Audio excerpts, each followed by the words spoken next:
Yeah, you can, and you could also win the lotto. Yeah, some people do. But the reality is the only reason that these guys make several $100 million a year is because they're members of the club and they're doing the inside deals. We're going to go to calls, but you're absolutely right on that front. And something you've talked about for a decade was the college bubble. And now I've suddenly seen, it's got to be 10 or 15 in the last 2 weeks, big top magazines reporting, you know, college won't get you a job. Most degrees are worthless. So now I guess they're getting ready to pop that bubble, telling mom and dad that sunk $100 grand into a 4-year education that, sorry, your little sweetheart, your little delicate genius is going to be bagging groceries. Meanwhile, the guy that started mowing lawns 20 years ago, he's living in a $500,000 house. Or the artisan that knows how to put in wood molding, he's living in a $500,000 house because he knows how to bust his butt, not go to college. Again, you know, you've heard me say this again. You know, they're catching up to us. And it's a waste of money unless you're going for a degree that's going to pay a return on investment. I read this story. This woman, she's $100,000 in debt, went to NYU, and I'm slaving through this rotten story to find out, I wonder what she took. You know, she took women's history and religion. And you went to college for that? I mean, she could have sat there and read 20 books and gotten the same knowledge. Exactly. And become an apprentice. Start getting out there and go the old way it used to be. Don't waste your money on a degree in business administration. That's right. Find a company where you can work hard, where you've got upward mobility, where you get rewarded for smarts and hard labor. Folks, this country was built on people busting their butts, not on working for mega global corporations. Let's talk to Michael in Florida. You're on the air, Michael. Hey, Alex. Hey, buddy. Hey, Mr. Celente. I want to thank y'all for, you know, at least talking to people, caring enough, and, you know, sticking to what's important. Because you have a lot of times, I heard you talking to people who disagree. A lot of times people just want to say red because you said blue. You say the sky is blue, they'll say it's red. Well, that's another point. How much have I been right about? How much is Gerald and Dr. Roberts? But it's not even that hard. If you study history, study how these elites operate. I mean, we're telling people common sense, and still the establishment tries to make fun of us. But it doesn't matter. Their stock's going down, our stock's going up. Ignoring the truth doesn't make it go away. Yes, sir. You know? And a lot of people, you know, you have to beat them with the truth because a lot of times people come against you when you're telling the truth. Your truth is your sword against them. Now, their sword is, you know, based off what you're saying, they're going to try to pervert it and turn it around, everything that you're saying. But you have to keep beating them in the face with the truth because that's what they run from. Yeah, I don't care what anybody says, just so you know that. When people say to me, you know, this one, what do I care? I don't care what they think. The motto of the Trends Research Institute is think for yourself. We don't tell anybody what to think. We just put the facts down and we give our analysis. And nobody tells me what to think. If they disagree with the facts, I'll debate them on that. But you know, we're, again, being a political atheist, it's not what you wish, what you want, or what you hope for. It's just what is. And the what is now is that we believe that 20% of the people in this country that aren't suck-ups or sold out could change the direction of this country. It's a time for rejuvenation, to bring back the best of what used to be, and stop listening to all these people that can tell you what it could be if you keep following their course to disaster. Exactly. Michael, great points. Jeff in Texas, you're on the air with Gerald Celente. Jeff, your phone doesn't have its audio turned on. I can hear you mumbling barely. Go ahead, Jeff. Let's move on. Kelly in Georgia. Kelly, you're on the air. Yes. Hi, gentlemen. Gerald, two things. Could you please speak a little bit about the future of IRAs, 401ks, and the like, as far as whether you foresee any government takeover, and also speak on some privacy issues? What can we do to have some semblance of privacy in our personal and financial lives, or is it a lost cause? I mean, I'm a law-abiding citizen. I don't do anything wrong, but there's been instances that have been occurring with census people, and it's becoming very oppressive. No, they're training you that we're going to put you through naked body scanners. We're going to come ask you questions. We're going to set up checkpoints. It's part of training you. Great points. Let's get Gerald Celente's comments on what you asked. Well, first off, I don't do any online banking. And I do as little online in giving my private information out as possible. And I think anybody that does online banking and gets hit, you deserve what you get. And that's number one. Number two, it's like Alex said, the more power they keep losing, the more rights they're going to continue to take away from us. So everyone really has to become active at every level. And again, we believe that 20% of the people could change the course, because right now we're following the 80 dumbed down. So it's that kind of thing from it. And when you go back to this whole thing about this body scanning at airports, what brought it all about? It was from some underwear bomber? You know, come on. Who was the guy that was touting this stuff on television? That guy Cherkoff? How do you pronounce his name, Alex? His name is Jerkoff. Yeah, it was the former head of Homeland Security, Mr. Jerkoff. Yeah, there he is. He's the guy that was also a front for the companies selling the machines.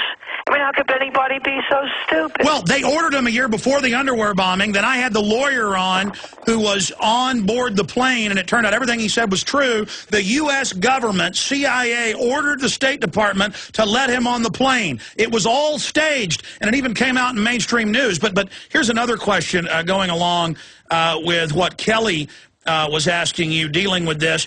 What about Bloomberg 2 weeks ago admitting that every major insurance company is now tricking people and stealing the widows of dead vets from Iraq and Afghanistan, stealing $400,000, $500,000, $1 million settlements, and just keeping the money. And they're so arrogant, Bloomberg reported, they send them a fake checkbook that's a trick. When they sign it, it signs away their money, and it said Prudential. I mean, it just shows you.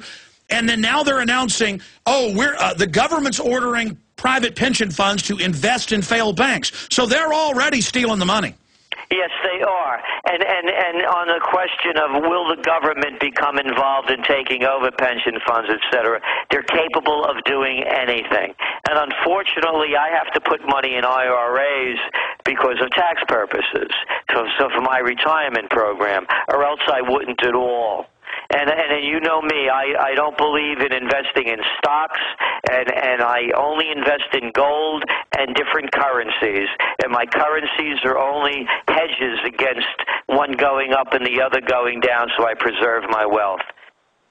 We're going to go to break in the final segment, jam in calls from John, Dan, and Tony. We may even get to one of them now, but I want to roll some video for PrisonPlanet.tv viewers. For radio, I'll talk over it. This is about 2 hours ago when Obama arrived in town, and you see the dozens of motorcycles, scores of vehicles, the highway shut down for the emperor to arrive in Austin, Texas, and they've shut down much of downtown. He's going to be speaking a little bit after 2 at the UT Gregory Gym at 2 p.m. There's a protest down there against him. There's also some of his zombies who want a free lunch down there, so I suggest folks head down there now. He's always late, so you'll be able to get there in time to protest him before and after when he leaves UT's Gregory Gym. But we launched another keyword today. We've done this 8 times. Every time we do it, it becomes the #1 search term. Today we're searching his real name, Barry Soetoro. And then that'll become the #1 search term, hopefully, in the next few hours. Then that will link them to the PrisonPlanet.com article, Barry Soetoro, a.k.a. Barack Obama's political dynasty, crashes and burns. Gerald, is it good news that normally it takes 2-3 years for people to wake up to a president being a puppet? This time it happened in a matter of months, and they had sold him as our messianic leader, and now he's basically, it's easier to sell, dog do off the sidewalk to somebody than Obama. Does that not show the awakening's happening? It shows the awakening's happening, but anything could happen after that. Let's go back to George W. Bush. Remember how people looked at him in the polls before 9/11. He was the incompetent that people thought he was. But all of a sudden, he becomes the decider-in-chief, creates this war on terror, and people start believing this guy. So anything could happen, Alex. If there's a terrorist strike, and we believe there's going to be, considering U.S. foreign policy, if there's a war, you know it's not going to be as though the United States deserves it. It's going to look like another Gulf of Tonkin incident where it's fabricated. And then we've got to get behind him, and we've got to do everything he says, government, health care, police state, because he's our big daddy. You got it. And you were trying to say something when I interrupted. No, that was it. They'll make it seem as though that they're protecting us, and that the people will rally around him. They do it all the time, and they know it. These manipulators in the White House are not stupid. They're very shrewd, and they know what will pull the people's heartstrings. If there's another, and as I said, another terror strike, an incident, this one won't be a Gulf of Tonkin strike. It'll be a Gulf of Hormuz. So it'll be that kind of thing. Well, they're even bragging, Robert Shapiro and the Financial Times and others, saying he must have an Oklahoma City or 9/11, or he's politically destroyed. He needs this to look strong. Well, then who has the motive to stage the terror attack if they're admitting this will help them, Gerald? Well, whether it's motivated or not, it's certainly, I will say this uncategorically, it's instigated.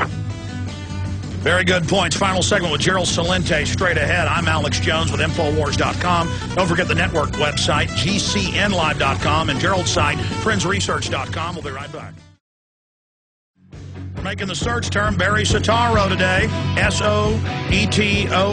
People will find out his real name. He's an Indonesian citizen. Forget the Kenya stuff. This is documented.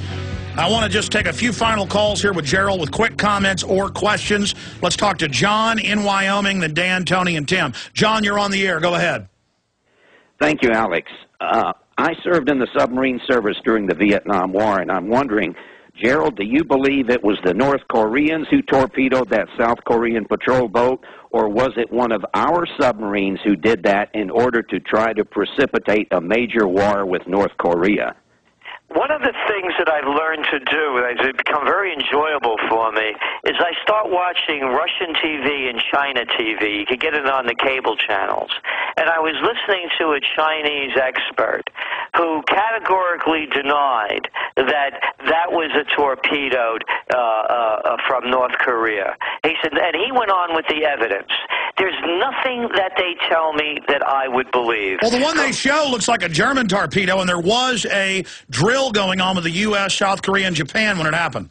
That's part of it, and the other one was that when it first happened, and this is very important as a trend tracker's tip, when the story breaks, jump on it right away and get all the global information you can. Because it was going on in South Korea, the people were very angry because that ship had a lot of problems, and they were complaining about the disrepair going on in the South Korean Navy. That was the first report out from South Korea. Very interesting. Anything else, John? No, sir. You guys have a great day, and, of course, another great show as usual, Alex. Well, thank you so much, John. Let's go ahead and jam in another one. Tony in Nebraska, you're on there with Gerald Celente. This is Tony. I'm on. Yes, sir. Alex, good to talk to you. I just wanted to say I've called Congressman Fortenberry's office here for Nebraska at the Capitol. Raised a little king. I didn't curse or anything about the Federal Reserve and the fact that Gaitner has stolen $1 trillion from us and won't tell us where it's at. The very next day, I got a call from the White House or the U.S. Capitol, and the same time I got something in the mail inviting me to a local meeting. My question for you two is, what is probably the hottest issue that I can bring up in this meeting, and it's a town hall meeting, that will open the eyes of my fellow citizens? We're almost out of time. We're out of time. Gerald, final word on his question. I would say no more bailouts for anybody. This is capitalism in America. Let's keep it like that. No more favoritism. I don't want my money going to anywhere. And number two, stop the wars.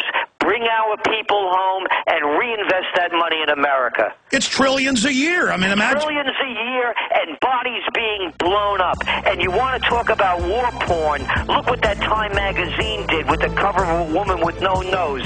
We're not in Afghanistan to save women. We were supposed to be there for Osama bin Laden. It's incredible. TrendsResearch.com.